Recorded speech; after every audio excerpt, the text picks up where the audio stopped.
Hey guys, welcome back to my channel. Today I'm going to show you how to do this really nice knit stitch. In this video we'll be focusing on how to do just that first row of knit stitches. The example I have here consists of 24 stitches and 24 rows. Each little arrow or knit stitch counts as a row. So let's go ahead and get started on that very first one. Okay. You'll of course be needing your needles. Here I have US size 8 needles or 5mm, and I'm using bamboo needles. That's just what I prefer. For this tutorial I'm going to cast on 10 stitches. If you haven't already learned how to cast on, I'll link a video here and also in the description below, as you won't be able to knit until all of your stitches have been cast on. So go ahead and check it out if you haven't already done so that you know how to do this.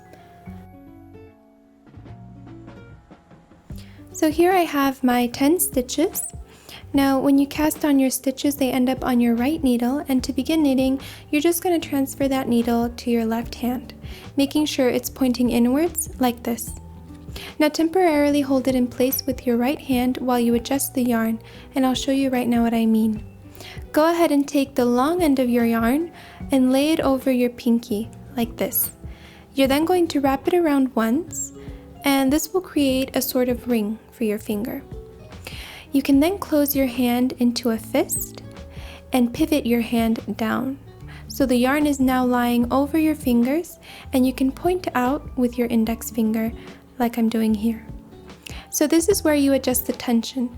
You have some yarn in between your index finger and the needle, not too much and not too little, try and find that balance, but just enough to comfortably hold the needle with the rest of your fingers. And your index finger can remain like this for now.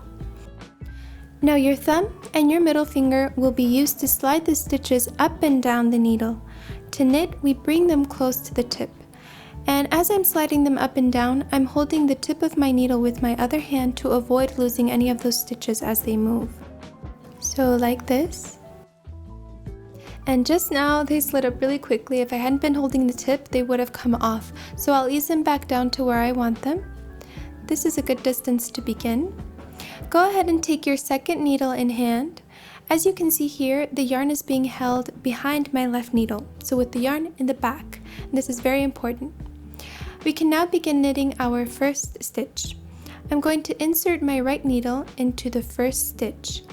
Ease it in and make sure it ends up behind your other needle, like I'm doing here. You can see this creates a little X with your needles. Remember that for the knit stitch, the right needle is always going to be in the back. Now you're going to wrap it around the yarn that you're holding in the back, and you're going to pull it back through that same stitch. And once you've done that, you can slip it off the left needle. Make sure your newly knit stitch is securely placed on your right needle. Now you can go ahead and knit the next stitch. Placing again your needle in through the back to create that X. Now wrap it around the yarn and pull it back through to then slip it off the left needle. Okay, and once again make sure it's secure on your needle. Do this all the way until the end of the row. Put it through, wrap it around, and pull it back through. Okay, just like that. And here I have 1, 2, and 3 stitches, so that means there's still 7 to go. 4, 5, 6, and as you're knitting, always hold the stitches that aren't being knit yet with your middle finger and your thumb to avoid having them slip off. But let's imagine for a second you're knitting, and as you pull off your stitch, you accidentally slip off another one with it that hasn't been knit yet. Let's say you accidentally lost a stitch like this. That can happen sometimes. They slip off, and that's okay. You don't have to start over. You just have to recover it. So recover every single strand, bit by bit, until you've gotten that whole stitch back. It takes some time, but you can do it. And then you can go ahead and place it back on your needle to be knit, like this. You continue until the end of the row. That's the last stitch, and wonderful. So now let's take a look at it and see what we've done so far. When you pause, slide the stitches inwards to avoid losing them. And that can happen when they're too close to the tip. Hopefully now you've finished knitting your first row. The fact that you knit all of the stitches on the needle is what we call having worked an entire row. Now you're one step closer to knitting a real piece.